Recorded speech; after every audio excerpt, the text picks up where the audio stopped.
I want to thank everybody for coming today, and also I want to give Shay, where's Shay? Where is she? I'm right here. Let's give Shay a big round of applause for hosting us here at her TikTok house. Is that a TikTok house? Yeah. LinkedIn house, yeah. I'm really excited because it's my fourth book that's going to be released just in 2 days, April 12th, this Monday. I believe this is my premiere book. Biggest book I ever wrote. It's 311 pages. Everybody here is going to get a copy if you didn't get one already. You get an advanced copy. And this book took me over 2 years to write.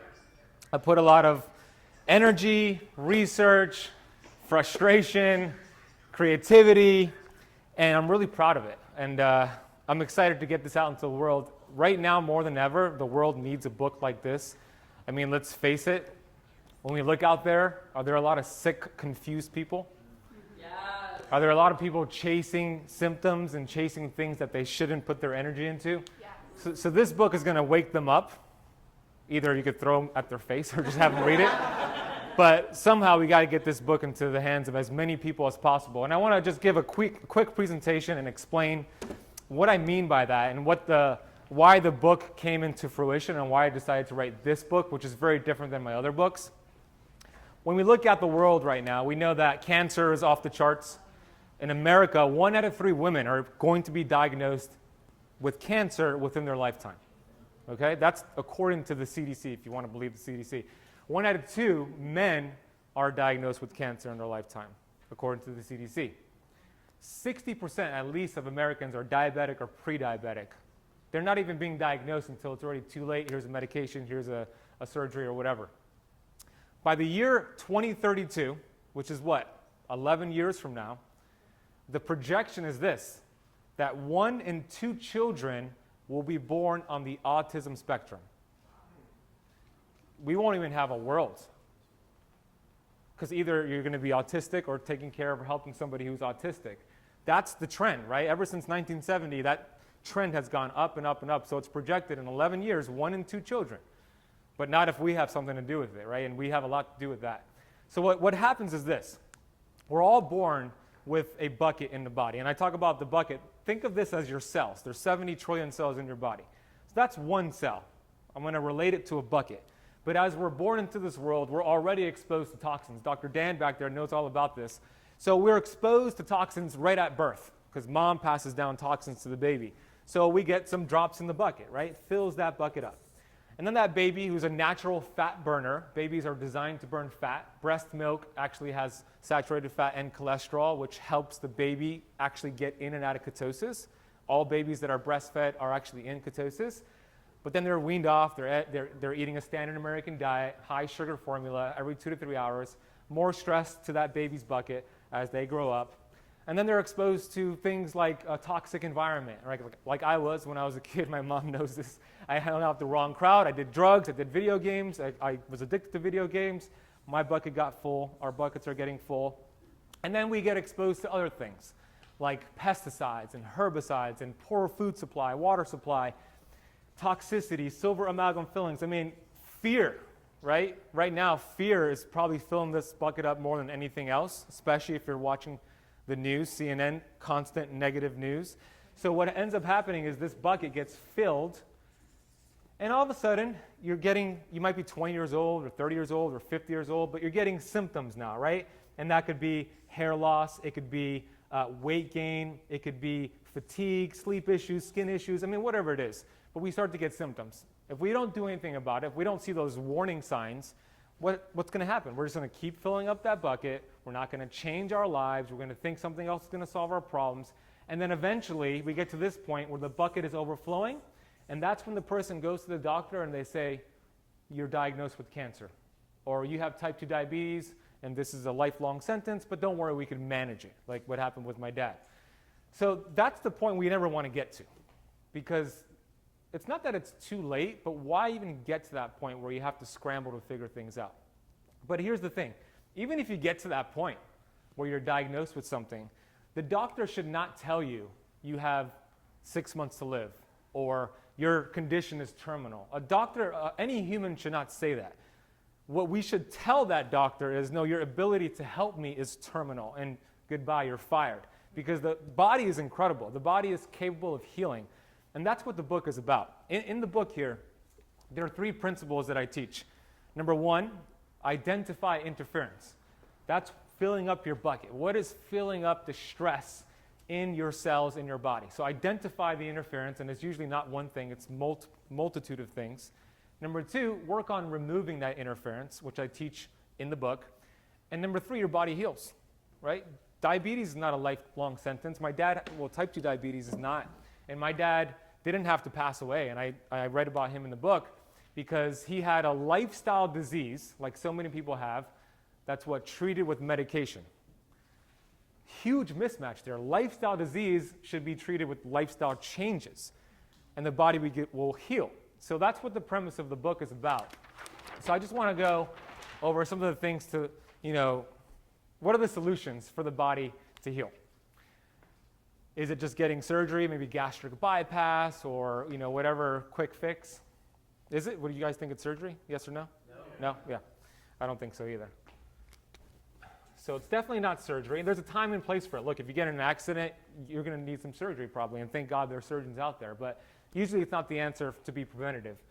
What about medication? Is the reason we have so much disease a shortage of medication? No. It's not that. I love supplements, but like Dr. Pompa talks about all the time, right, Dan? The functional doctors out there in functional medicine, there's a new problem, because allopathic medicine, which is conventional doctors, they're just prescribing medication, which is a problem. The functional doctors are just prescribing supplements, but they're not getting to the actual cause. I love supplements, and there's a time and place for it, but they're not going to heal your body. It's something else, which I'll get to. Which brings me to the next controversial question here, and you don't have to answer it, but I'm going to give you my answer.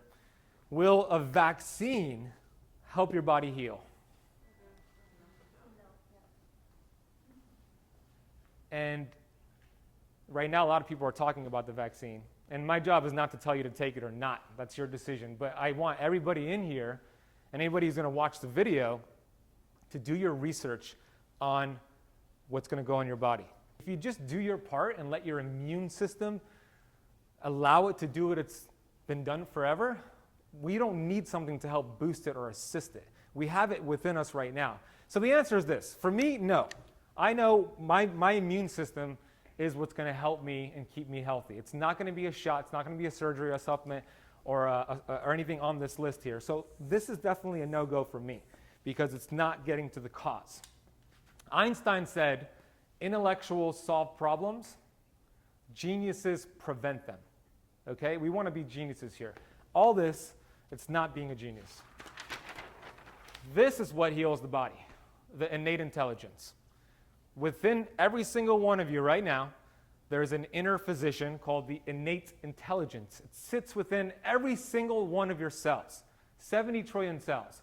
But we've been blocking it with medication, drugs, toxins, all the things I spoke about, toxic thoughts, living in fear. It blocks this physician that wants to work for us all the time. And it's just 3 principles to healing. Number 1, identify interference. That's what we're doing. Number 2, remove interference. Number 3, heal. That's it. It looks simple, but it's not simple to do. It's very difficult to do because it takes a lot of change. And when you start to change, you become a threat to everybody in your life who does not change. So here's exactly what the book's going to teach you to do when it comes to inflammation around the cell. It's mostly a book about keto and fasting.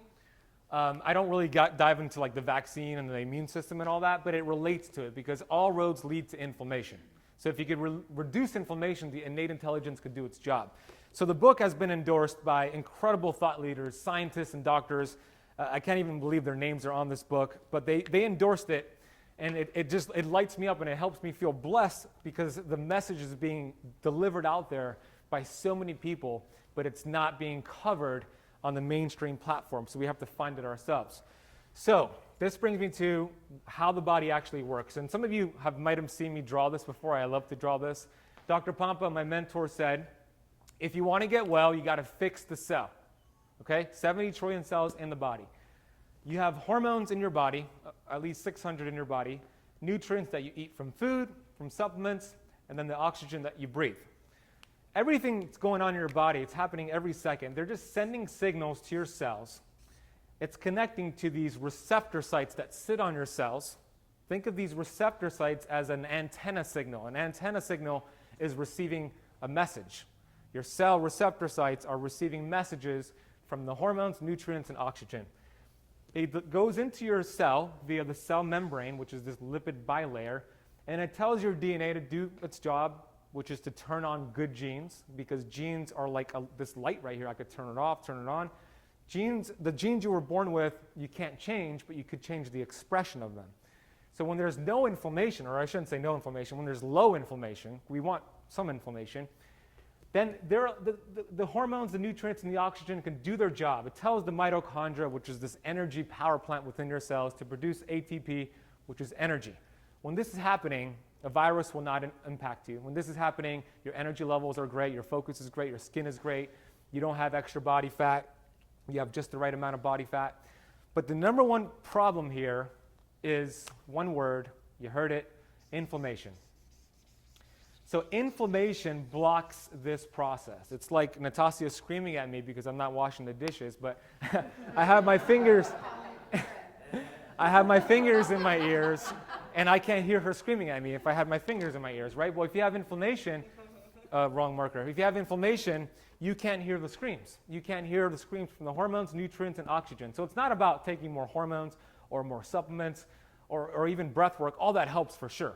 I'm not saying not to do it. But what I'm saying is we want to reduce the inflammation so that could be more efficient to the screams. So when that happens, we have symptoms. And I could draw a long list here. By the way, cancer is a symptom. Diabetes is a symptom. And all the diseases out there are all symptoms. They're a result of the problem. Okay, so if we want to get well, we got to fix the cell. And I teach you how to do it with keto. And the reason it's called Keto Flex, and by the way, we could hit record on the, you did it? Okay.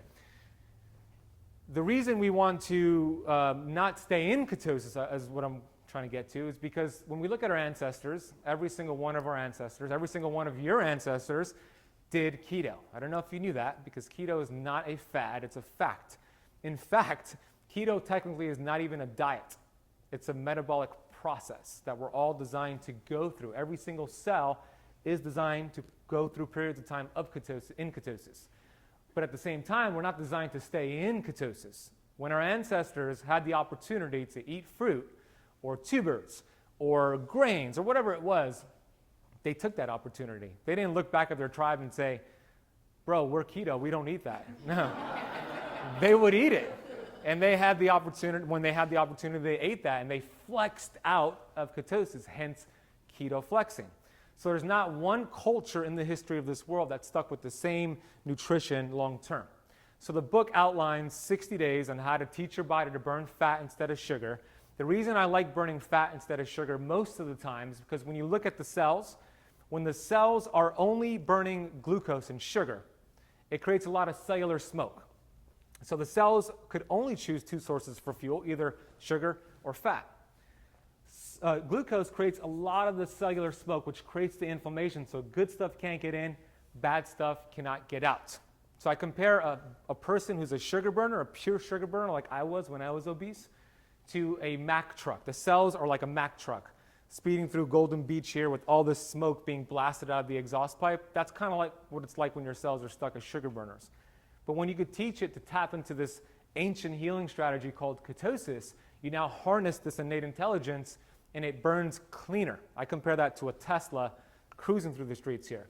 So in 60 days, well actually in 14 days, I teach you how to get into ketosis, which is called the fat adaptation period. And then we practice some intermittent fasting strategies because every single cells in your body are also hardwired for feasting and fasting, right? Yandy's on 20 hours or so right now fasting because we're designed to do that. The problem is when we eat all the time, too frequently, high carbs, we create disease. So that's the premise of the book. I think you're really going to love it.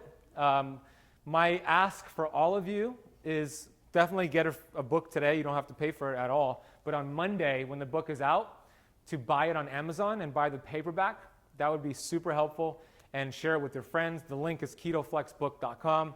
And also, if you could leave it a rating and review on Amazon, that'll be super terrific. The book was placed in two really difficult categories, diet and weight loss, and exercise and nutrition, which are super saturated. So this one's going to be more of a challenge to hit number 1, but I think we can do it, and it deserves to be number 1. So if you could do that on Monday, that'll be great. You might get some text messages from me reminding you to do so. And I want to do a little bit of a game here. So I was going to give away some Zen, but I think we used it all. So we're just gonna have some fun here, and some of you could participate. So I'm going to ask some questions, and you can just shout out if you know the answer. Actually, can you help me with the questions? Let's give a round of applause.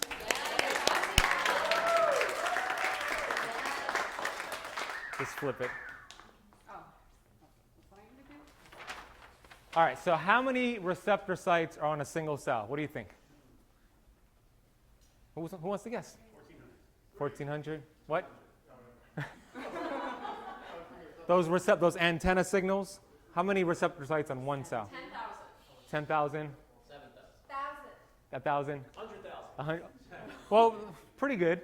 30,000. Yeah. 30,000. Wait. 30,000 on one single cell. Isn't that amazing? And you have 70 trillion cells. All right. Isn't that absolutely incredible? All right. Next question.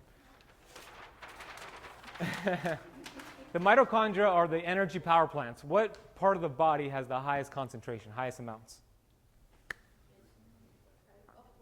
What do you think? Leave it. The brain? The brain's up there. It's not the highest, but it's definitely up there. Not the gut. I'll give you the answer. It's actually the ovaries. Women are better. Women are better.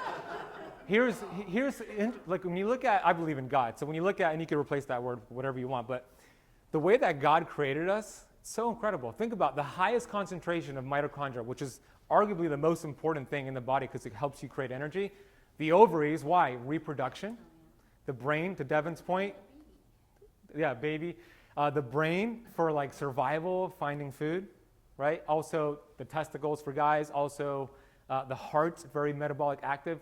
So you're going to find that 100,000, by the way, mitochondria in a single cell in the ovaries.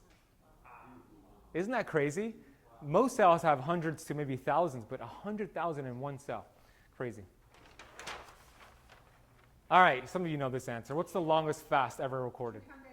Yeah. Even on so many of my talks and webinars, yeah.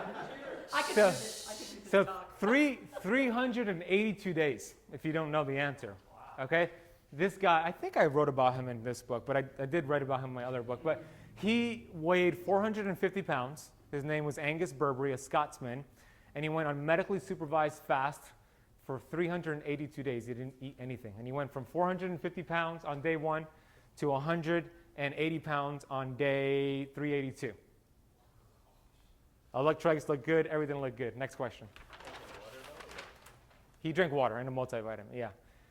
What are the 3 types of ketones? This is a tough one. Do you want me to know? Beta hydroxybutyrate. I know this is a tough one. The keto geek will know it. So beta hydroxybutyrate, which is when you test your blood, that's what it gives you. It crosses the blood-brain barrier, so the brain uses that for fuel. You have acetoacetate, which is in the urine, and then acetone in the breath. Those are the ones there. We have one more question, right? I think there's it's 2 more pages down. Why? No. Oh my God, that's a joke. Keep going. Oh, I think I found it.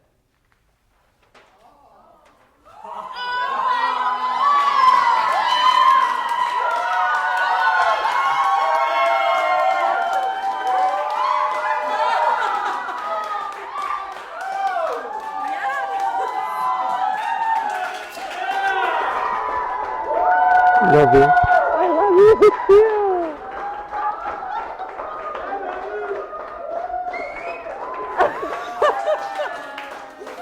Oh my God.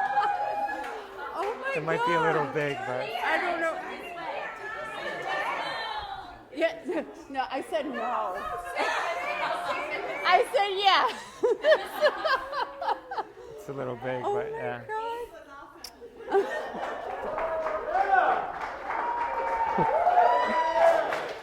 Did you know at all? No. Do you not see my face? I'm like, will you? What?